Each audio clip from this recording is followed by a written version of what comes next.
근데 우리 지난번에 첫 방송했는데 반응 그렇게 괜찮은 거 아니었던가? 뭐 자뻑하려고 그러지. 우리가 괜찮은 걸로 결론을 내자고 그러니까. 했잖아. 그래도 이거. 근데 준비를 많이 할수록 잘 될 건 틀림없고 우리가 준비를 적게 하면 딱 간추가 돼요.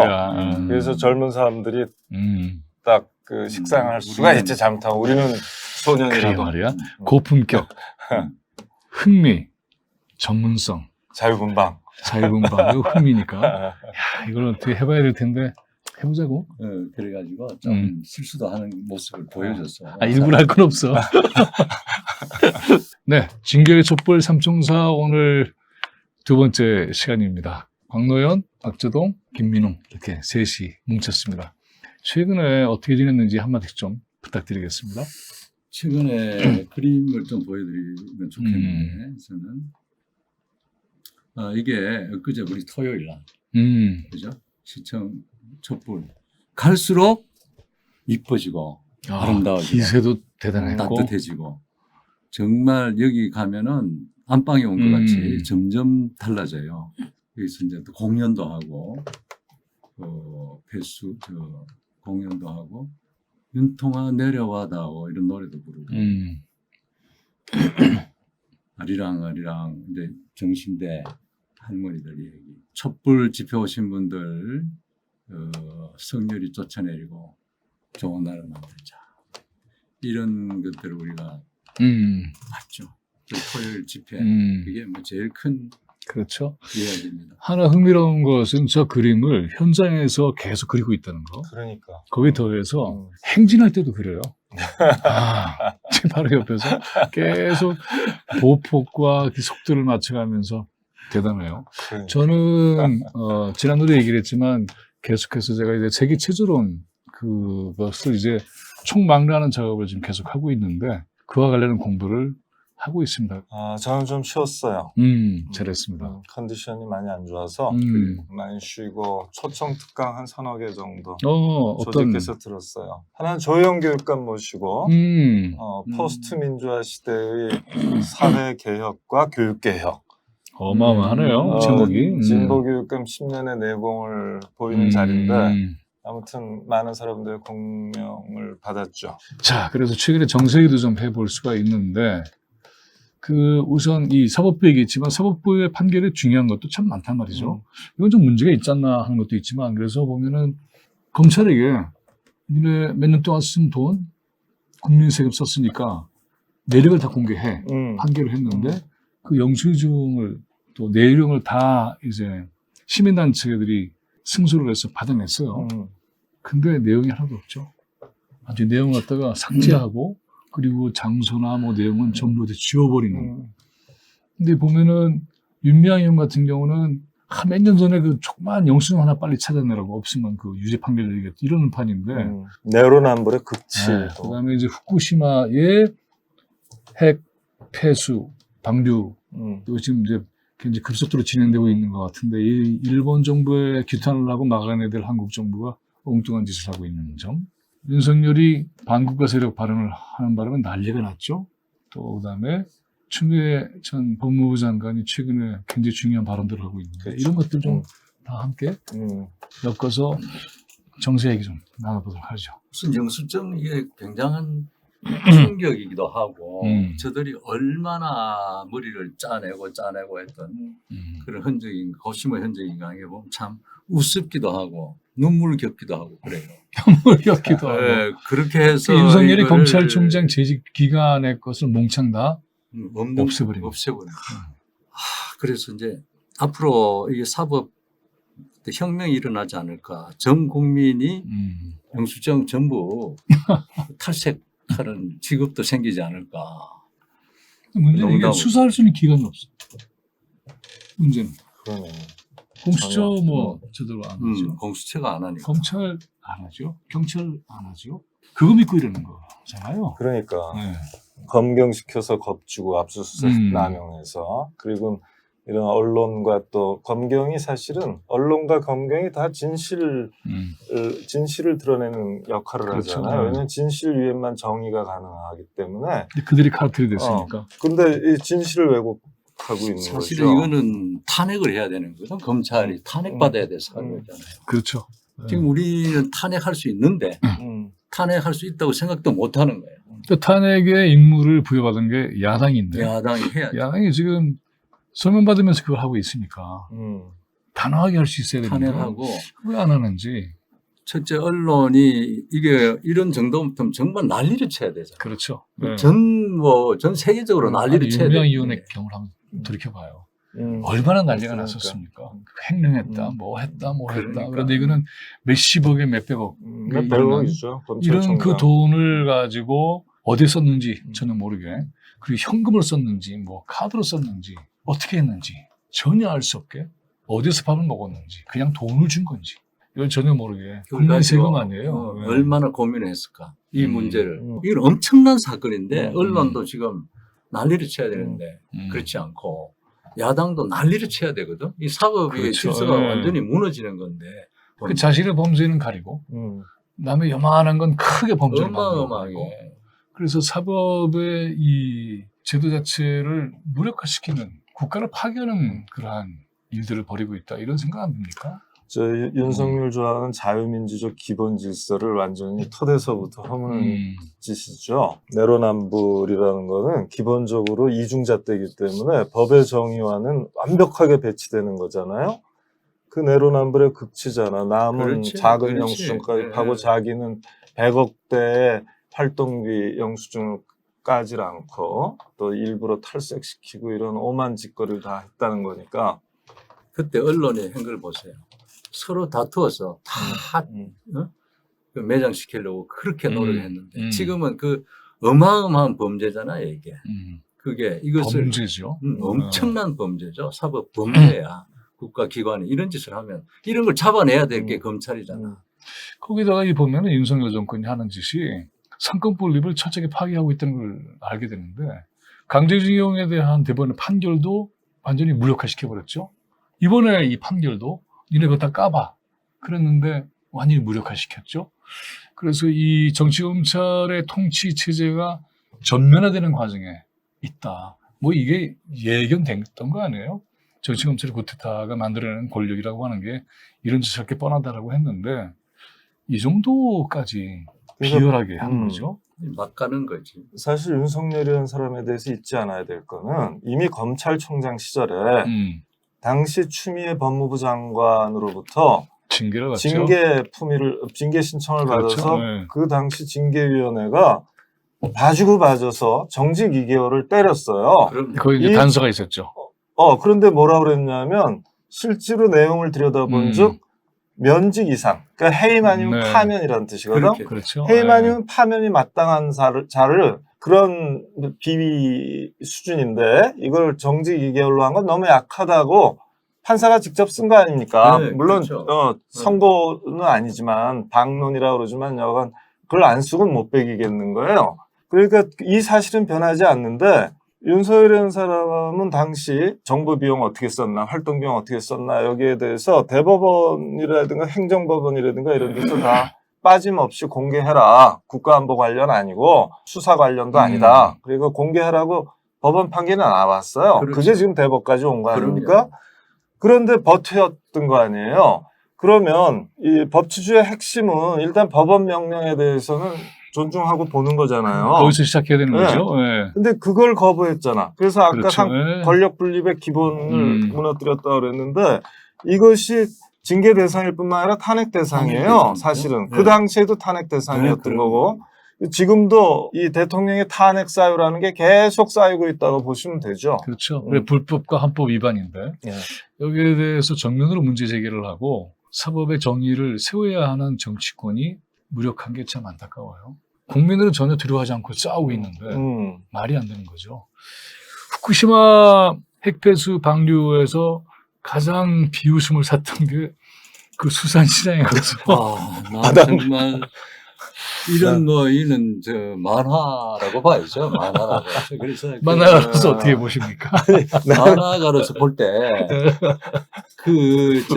물고기들이 얼마나 기가 차고 분하겠냐. 자존심 상하고. 이거 뭐냐, 이게. 장난치냐. 우리 맨날 먹는 물인데. 후쿠시마 가서 마시지. 왜 자기 식수를. 물고기들의 분비물들이 거기 있는 거 아니에요? 그리고 지금 아직 핵폐수가 방류도 안 됐는데 뭐 거기 가서 무슨 안전하다는 걸 낄낄거리고 나는 도대체 그 의원들 다 떨어뜨려야 됩니다. 내년 총선에서 이 짓 하나 한 것만으로도 떨어질 충분한 이유가 되죠. 당연하죠. 정말 그 어떻게 국민들이 조롱하는 거 아니야, 우롱. 네, 조롱하고 상인들이 얼마나 놀랐겠어요. 경악했겠죠. 속으로 다 비웃었겠지. 저것들이 사진이 과연 있는데요. 국회의원이냐. 사진이 있는데 그 뒤에 서 있는 분들이 하도 기가 막힌 표정을 주시고. 그런데 또 상인들은 또 불쾌하기도 하지만 이게 마치 오염수처럼 느껴지게 또 만드는 거 있잖아. 그러니까 기분이 더 나쁠 거예요.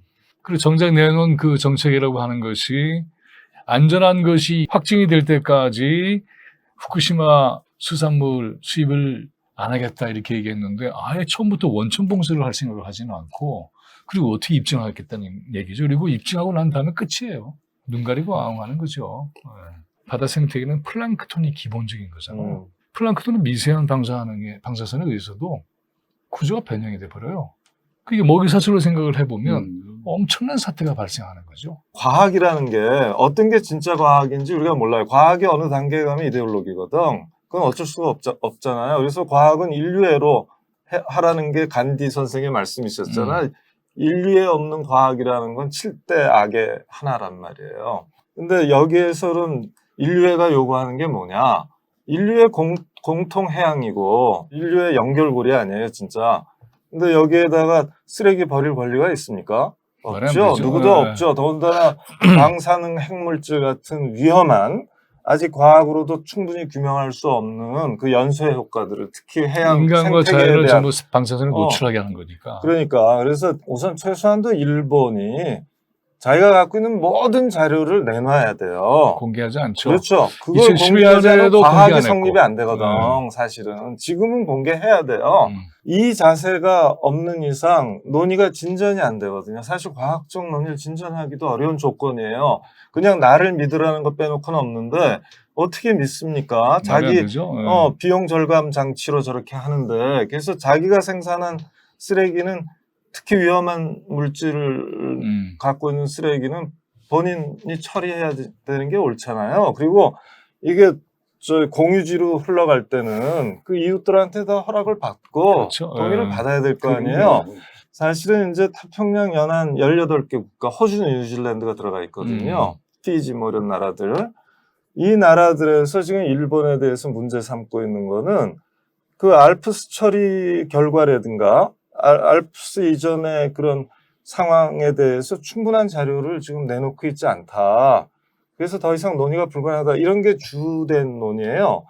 근데 일단 여기하고 우리가 손잡아야 된다고 생각해요. 그래서 우리의 당면 목표는 중단시키고 철회시키는 거 아닙니까? 이 18개 도서국가하고 손을 잡고 사실 이제 유엔 총회가 열려요. 9월 셋째 주 화요일 날, 세 번째 화요일에 정기총회가 매년 열리잖아요. 3개월 정도 가잖아. 이때 결의안 제출해야 됩니다. 이 태평양 도서국가하고 우리나라하고 결의안에서 일본의 일방적 방류 저지, 이제 규탄과 이제 공동조사 같은 걸 위한 결의안을 하나 딱 마련해야죠. 그렇게 해서 일본이 따르지 않게 가처분 신청하는 것처럼 그렇지. 중간에 딱 막고 치열하게 멱살을 붙잡고 몸하게 막아야 되는 일이지. 한국 정부가 일본 정부보다 더 적극적이에요. 괜찮다고.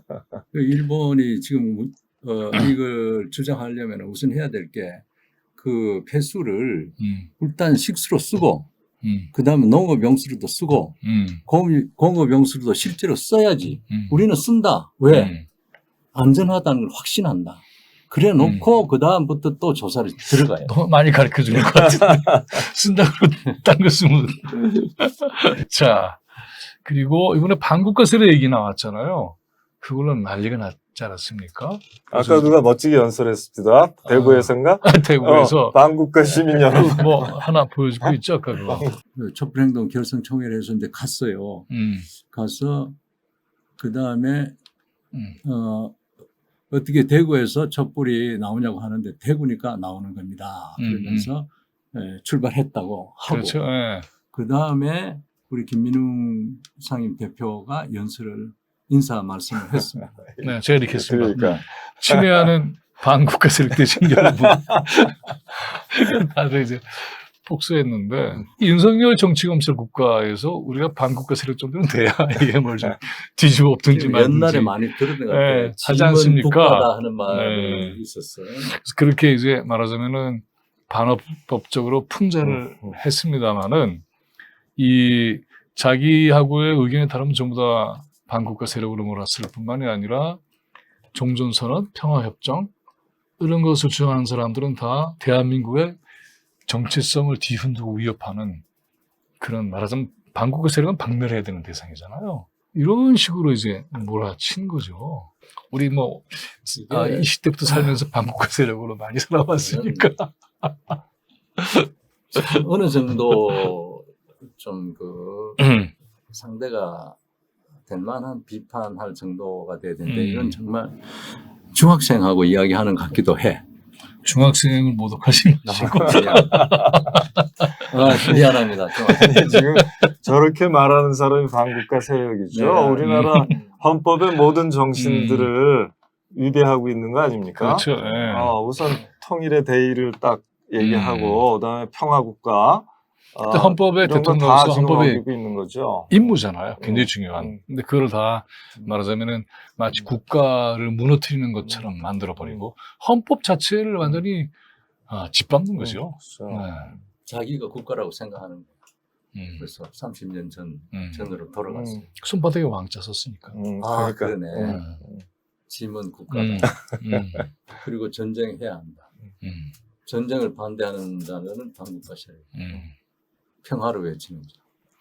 그 통일부도 그래서 평화 통일의 평화자를 뺐다 그래요. 그 말 한마디로. 통일부는 지금까지 북한 지원부서였다. 아니잖아요. 대화하고 협력하고 교류하는 굉장히 중요한 중추로서 역할을 맡았는데 이 통일부의 기능 자체를 완전히 와해시키는 완전 혼란스럽게 만들어버리는 중범죄예요. 민족사적으로도. 헌법에 대통령이 평화 통일을 추진할 의무가 있는 거 아닙니까? 그렇죠. 그러면 그 대통령의 의지를 구현하고 있는 게 통일부란 말이에요.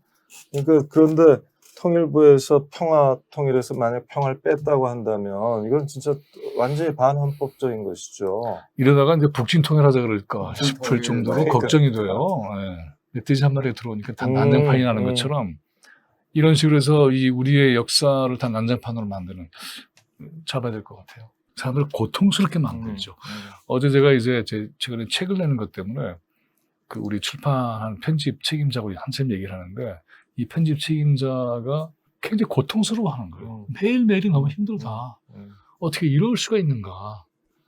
자기가 살아오면서 가장 비열하고 저열한 권력을 만든 것 같다. 근데 뭐 우리 다 똑같이 느끼는 거잖아요. 이렇게. 그래서 아까 이제 잠깐 실수 중학생 얘기를 끝냈지만 중학생들한테 사과를. 정말 미안하고.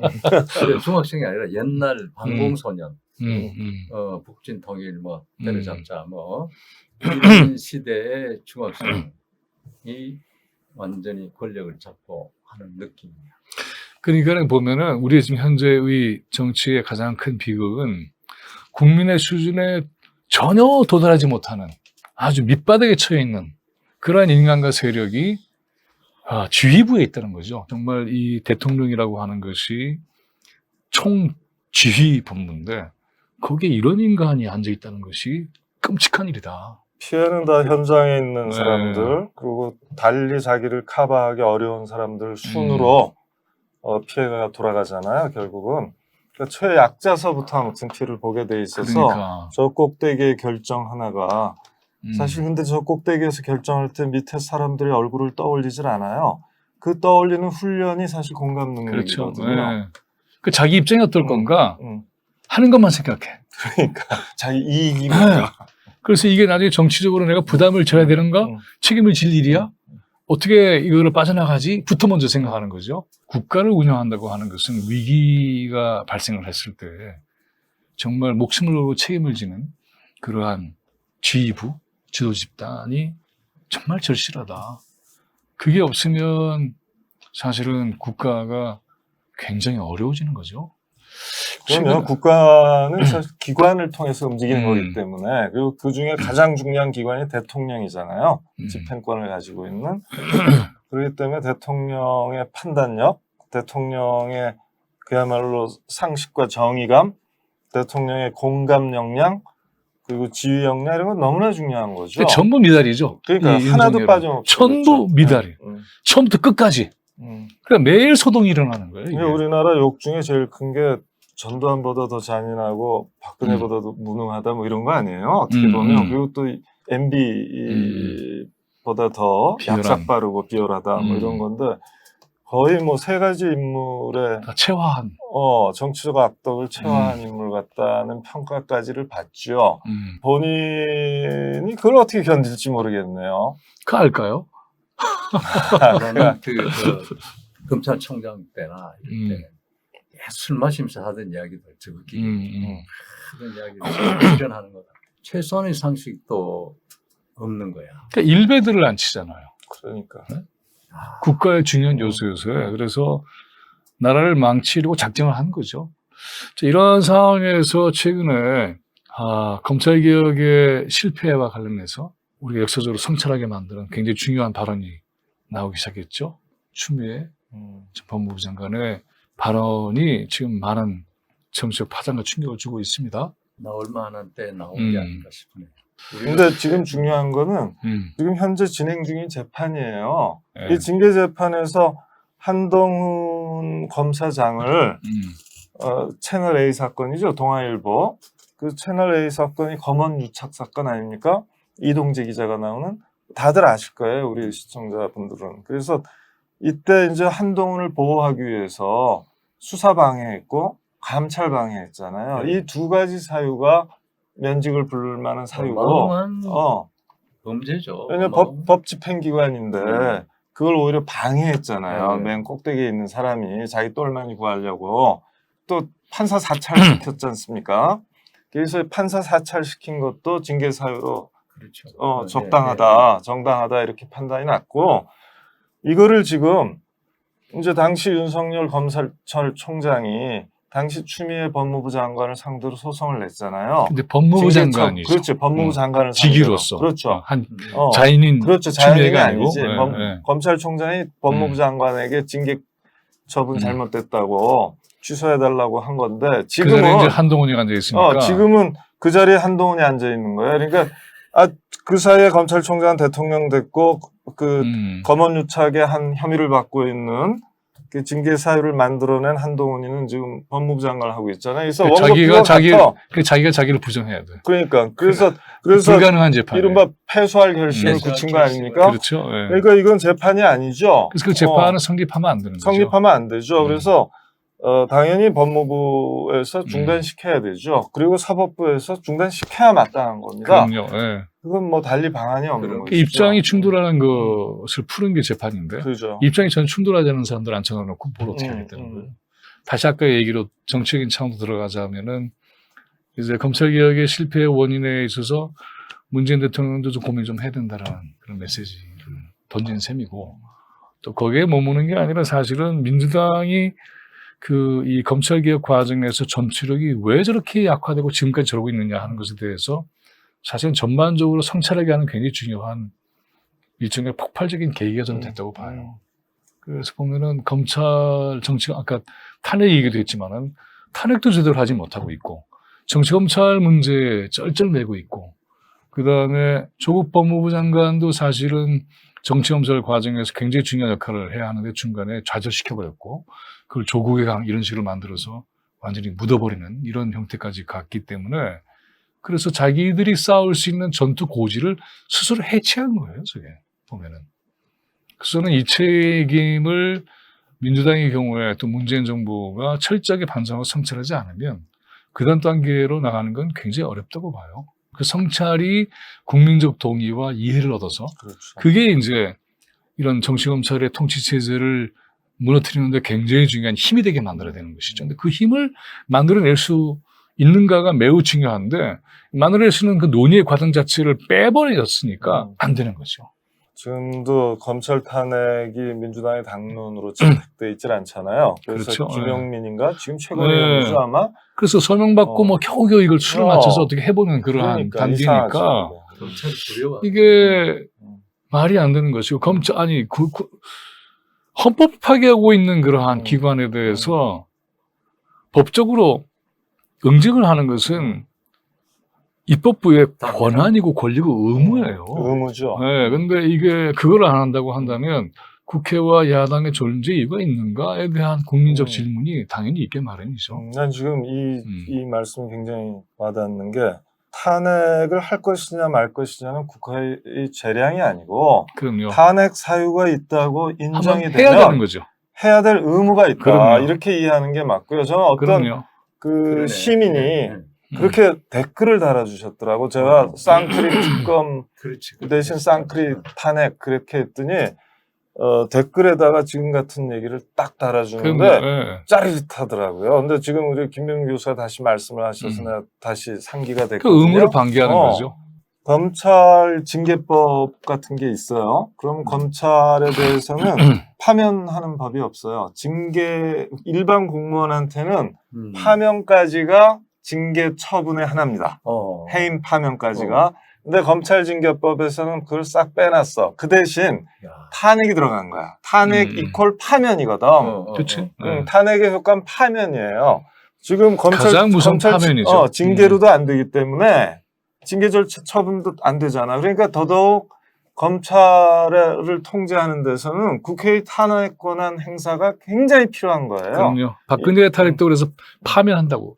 물론 파면이죠. 근데 그건 거죠. 네. 대통령은 물론이고 특히 네. 검찰한테는 자체 징계 처분에서 아예 면직을 제외했기 그럼요. 때문에 해임 파면을 제외했기 때문에 탄핵을 더 적극적으로 국회가 다수당이 추진해야 될 의무가 있죠. 그 법치의 엄중함이 이런 것이구나 하는 것을 검찰 기관이 절실하게 깨닫지 못하면 이와 같은 정치적 난동 만행은 지속될 거예요. 그럼요. 그러니까 지금 같은 여소야대 국면이 올 때마다 그 야대 정당에서 권력 오남용한 검찰을 무섭게 탄핵해야 돼요. 이거 두세 번만 하면 더 이상 그렇죠. 난동 준동 못하죠.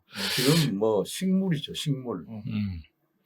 그것도 식물이 들 때는 또 좀 식물한테 미안하네. 거의 마비 상태가 되는 그런 의미에서 저는 이제 오늘 얘기를 깊게 더 하고 싶긴 하지만 언젠가 추미애 장관님 모시고 강릉교육감이 얘기했던 그 징계재판과 관련한 얘기도 좀 들어보고 또 그다음에 이와 같은 발언을 하게 된 동기나 또 정치적 파장을 예상을 했을 텐데 그럼에도 불구하고 얘기를 하지 않을 수 없었던 그러한 마음 이런 것 좀 들어보면서 그걸로 그치는 게 아니라 자 그렇다면은 좌절하고 중도에서 실패해버린 그러한 정치 검찰의 이 시스템을 어떻게 민주적 통제하에 둘 수 있을 것인가 그리고는 검찰 국가를 해체해서 우리가 정말 원하는 그런 민주주의 체제를 만들 것인가에 대한 얘기를 한번 깊게 하는 걸로 해보죠.